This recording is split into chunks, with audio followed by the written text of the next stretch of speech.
You're listening to Skeptoid. I'm Brian Dunning from Skeptoid.com. Yamashita's Gold. Imagine countless fabulous tunnels bored through the green mountains of the Philippines, all filled with mind-boggling stacks of gold bullion and other riches, all waiting there, even today, for some lucky adventurer to discover them.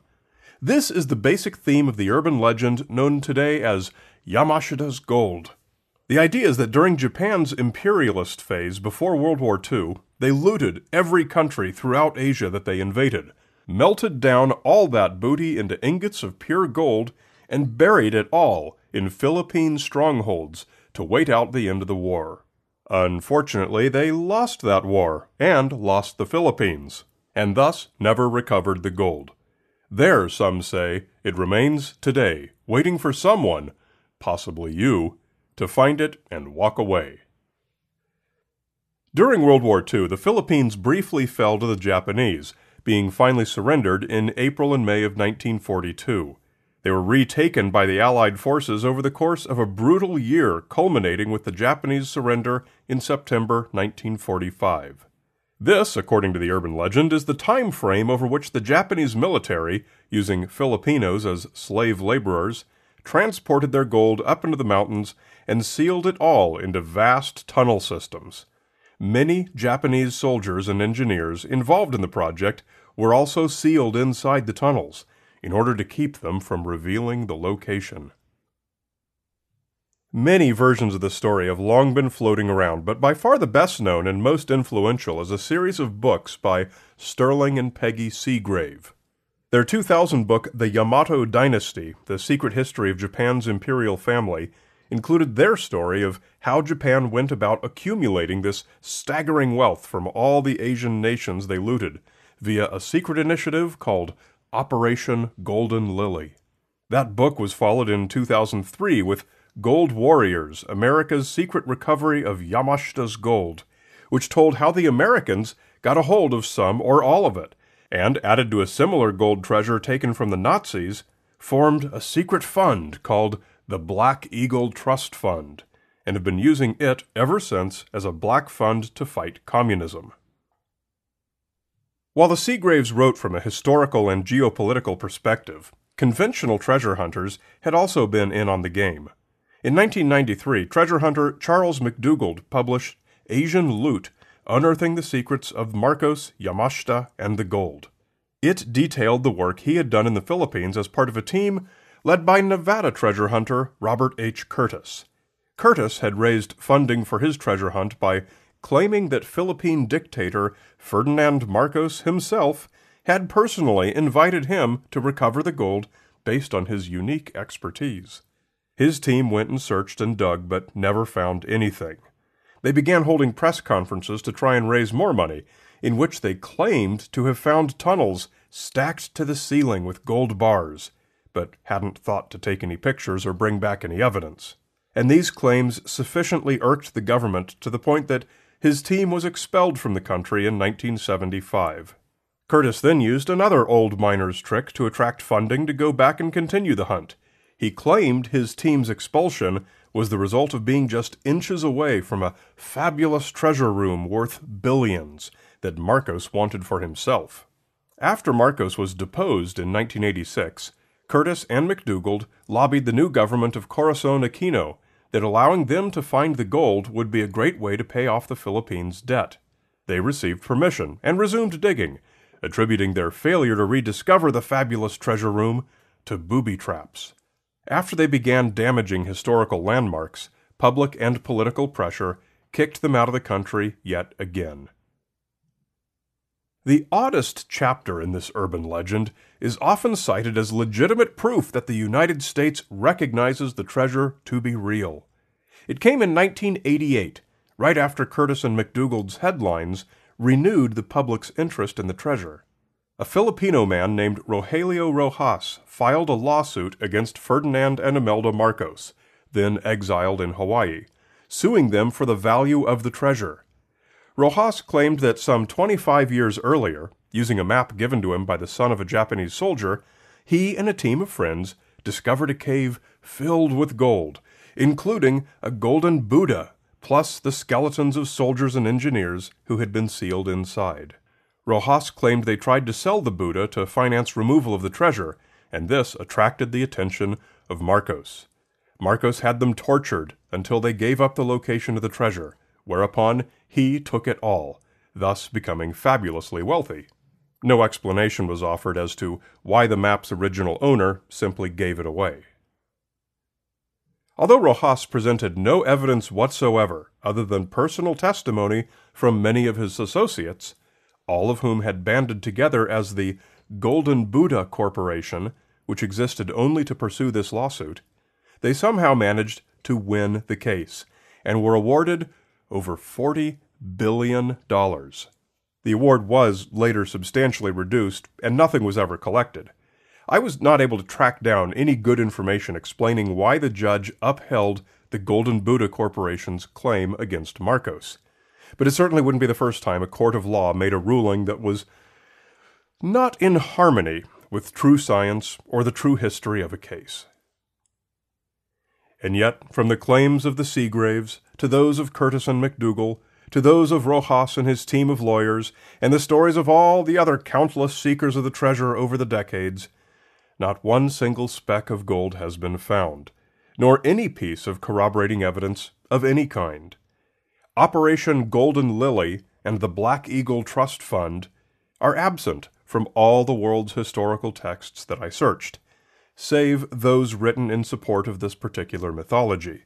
Legitimate historians in both Japan and the Philippines dismissed the entire story as fiction. Many of them had pointed out that the Japanese knew they had little hope of holding the Philippines very long, and it would have been the last place they'd have sent history's biggest treasure. The implausibilities pile higher and higher.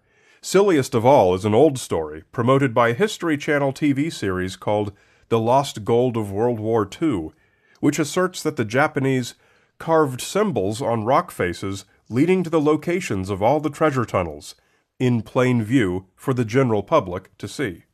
So why have so many devoted so much to this tale? We can gain some insight into part of this by looking into who these authors were and the cultural context in which they wrote. Although born in the United States, Sterling Seagrave grew up deep inside China, on the border with Myanmar, then called Burma. His father was a well-known frontier doctor and surgeon in Burma, himself the son of third-generation missionaries in Burma. A love of China and its people ran deep in young Sterling's blood. He was there as the Imperial Japanese Army ransacked much of China and Southeast Asia, and he was there for the duration of World War II, and he grew up knowing little about the Japanese, besides that they were the world's aggressors and the brutal assailants of a peaceful people. Throughout his career in mainstream journalism, Seagrave descended deeper and deeper into conspiracy-mongering. He met his wife Peggy in the United States after both had become prominent figures in JFK assassination conspiracy theories. Together, they wrote a number of books on Asian histories, which purported to be nonfiction, most of which portrayed either the CIA or Japanese figures as the villain, and all of which expressed a deep suspicion of all things Western and Japanese. Before he died, Sterling Seagraves participated in internet forums where he told increasingly unbelievable stories about many people he knew being murdered by the CIA with all sorts of exotic spy weapons. Snuffed was the term he always used. He complained at length that none of his journalism colleagues would help him and Peggy with their book. Even one, the political scientist Chalmers Johnson, who was a China specialist and shared the Seagraves' distrust of Japan, could not get entirely on board with their quest. In reviewing their 2003 book, he wrote, "The Seagraves are not fully reliable as historians. They have a tendency to overreach, exaggerating the roles of Japanese gangsters and ex-military American bit players, when the bankers, politicians, and CIA operatives are scary enough. They know the Philippines well, but are unreliable on Japan and do not read Japanese. The book is full of errors that could easily be corrected by a second-year student of the language."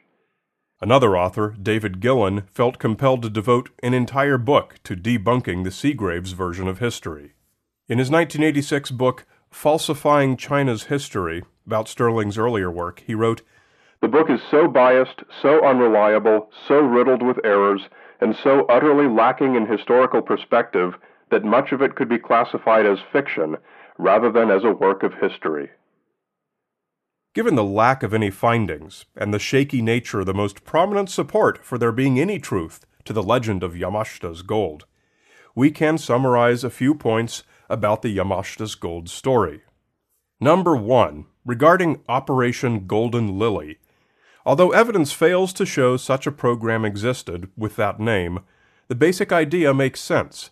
Japan's imperial war efforts were incredibly expensive, and Japan had little wealth of its own. Japanese armies did indeed seize valuables and plundered national treasuries of Southeast Asian countries. But Japan needed that money badly to pay for its war effort. It would not have converted it to gold bars and sent it away to be buried. Whatever they did plunder had likely been well spent building the Imperial Navy well before the end of the war. Number 2, regarding the Black Eagle Trust Fund. Evidence also fails to show that any such program existed with that name. But I'm not pointing a finger at anyone for making it up out of nothing. Such a thing is well proven to be one way that intelligence agencies move funds around. However, that is a far cry from the claim that the U.S. filled this one with Japanese gold from the Philippines after World War II. Gold that we're pretty sure doesn't exist. Number 3, regarding the claimed gold buried in the Philippines. The fact that not a single piece has ever been found is exactly in line with our expectations. Japan probably had no surplus from any foreign plundering, and it made no sense to send anything valuable to the Philippines, where they knew it was soon going to fall into American hands. If that gold does exist anywhere, it exists in a superposition. It was plundered and spent long ago by the corrupt Marcos regime. It was plundered and spent long ago by the CIA. It was taken back to Japan and distributed among the organized crime community. And it somehow still exists in tunnels waiting for History Channel camera crews. Quite popular, this particular treasure. And so, while we all love a good story of lost gold and would thrill to plunge a shovel into the green hillside that we suspect conceals an endless fortune, the urban legend of Yamashita's gold is another of those most unlikely to have a happy ending. Enjoy it as fiction, in the many such works where it figures into fanciful plot lines. But don't confuse this particular fiction with reality. A great big Skeptoid shout-out to premium subscribers Tim Condon, Joe Benny, Ellie O'Dare, and Craig Padar. Skeptoid media projects like this podcast are funded by private grants and donations, with the majority of our support coming from recurring monthly micropayments from individual donors just like you.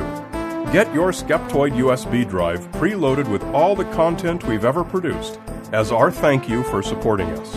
Just come to Skeptoid.com and click Go Premium. You're listening to Skeptoid, a listener-supported program. I'm Brian Dunning from Skeptoid.com.